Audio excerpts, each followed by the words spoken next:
Back to work na ang mga senador ngayong araw at full-packed ang kanilang schedule. Ang detalye sa agenda report ni Dexter Ganibe ng Abante.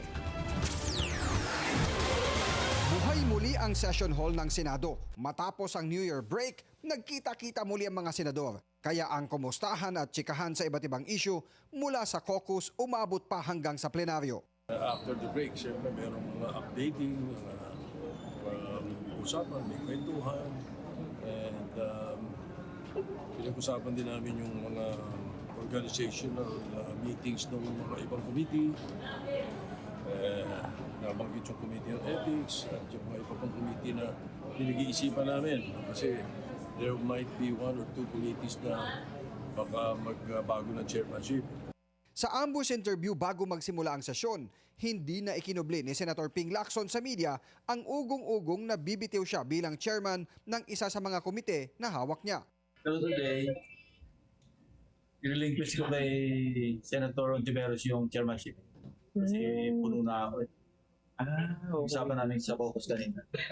Ang tinutukoy ni Lacson, ang hawak niyang Committee on Electoral Reforms and People's Participation, kung saan vice chairman niya rito si Senator Risa Hontiveros. Sa Miyerkules, nakatakda na ang ikalawang pagdinig ng komite para sa mga anti-political dynasty bill at ang panukalang pag-amyenda sa Party List Systems Act. Naging mainit din ang Committee on Ethics na hawak ngayon ni Senador J.V. Ejercito matapos siyang sampahan ng ethics complaint dahil sa inupuan daw niya ang nasa 4 hanggang 5 reklamo laban sa mga kasamahan niya sa Senado. Pero una nang sinabi ni Ejercito na hindi pa uusad ang pagdinig sa mga ethics complaint dahil hindi pa opisyal na nabubuo ang lahat ng membership ng komite at hinihintay na lang ang isa pang nominasyon mula sa minorya para maihalal na sa plenaryo ang lahat ng mga miyembro ng Ethics Committee.